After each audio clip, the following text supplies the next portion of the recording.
Ampitsikina tanteraka indray no hitsidiako ny tokantranonao amin'izao takarivany alatsinainy fahatelo amby roapolo ny volana septambra izao tompoko lahy sy tompoko vavy manasa anao ampanajana araka ny vaovao hatry amin'ny farany isan'ny songadina raha moa ny fanombohana ny momba ny fanombohan'ny fampelezan-kevitra sy ny fiatrihan'ireo kandida ny andro voalohany rampitso eo ihany koa ny fampahafantarana momba indrindra ny fifidianana na solombavam-bahoaka izay ifarana izay efa mifarana ihany koa moa ny fametrahana ny adoptan-taratasy amin'ny izany avetrana resika dia iroso ao anatin'ny vao ara-politika ao amin'ny tontolon'ny fifidianana sy fampelezan-kevitra izay indrindra raha moa hisokatra manomboka rampitso fa 7 ny volana septambra ny fampelezan-kevitra amin'ny fifidianana filoham-pirenena 7 ora melohan'ny fisokafan'ny fampelezan-kevitra ary efa miomana amin'ny fametrahana ny takelaka fampahafantarana azy ny kandida ny commune Volaravoavy sy Stéphane Razafimanjimo no mitondra ny andimjeny.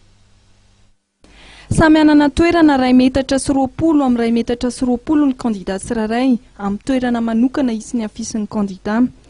Raha totaly miaraka amin'ny toerana ho an'ny senita dia mahatratra 7 metatra faingo valo ny takelaka fampahafantarana ny kandida sy ny momba ny fifidianana amin'ity indray mitoraka ity. Ny vaomera mahaleo tena misana amin'ny fifidianana na ny senita no miantoka amin'ny fitaovana rehetra. Ny anivon'ny commune ny mandray an-tanana ny fametrahana ny foto-drafitrasa. Raha ny teto amin'ny commune Vato aéroport manokana dia nilaza ny tompony andraikitra fa nanondrahana azy ireo ny fitadiavana toerana malalaka hametrahana ny takelaka fampahafantarana ny kandida 3 ary toerana 2 dia ny eto Mamory sy ny eny amin'ny Brown commune no hametrahana ny takelam-pamantarana ny kandida. Iray volana melohan'ny fifidianana tsy visy ny olom-pirenena milaza fa tsy mahafantatra ny kandida 3 ary nambaran'izy ireo fa zava-dehibe ny isian'ny takelaka pamantarana ny kandida. Fatako amin'ny endriny fa ny anaran'ny sasany misy fantako misy fantako. Dia ho anao manokana ve zany zao hoe zava-dehibe ilay hoe fisiana mpanao ahafantarana ilay kandida? Ie, mba ialany amin'ny krisa izay maniry fifidianana amin'izao. Eka mivarotra eto dia tsy maintsy mahita eo. Iaho zao mbola tsy dia misy fantako firy fa ohatrany hoe mahafapotra zany ilay hoe misy fifidianana. Mahapisy fanantenana zany. Isan'ilay mpanao zao eto amin'izay mametraka izay hoe zava-dehibe ho an'ny mbola tsy mahafantatra.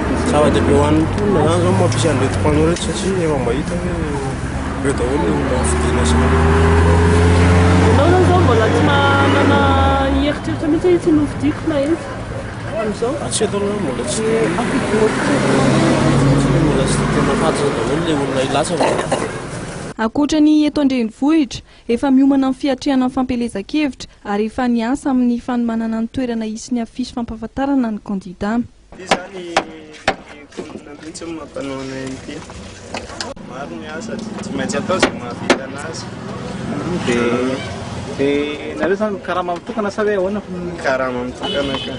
Zany tsy dia maharaka vaovao loatra aloha no tena marina fa tsy dia mpanaraka vaovao zany. Fa nampanaovina asa fotsiny dia misy asa ataonareo any dia zava-dana. Arak'izany dia efa mizotra ny fiomanana hiatrehana amin'ny fampelezan-kevitra izay hisokatra amin'ny fomba ofisialy manomboka rampitso 7 septambra manerana ny nosy.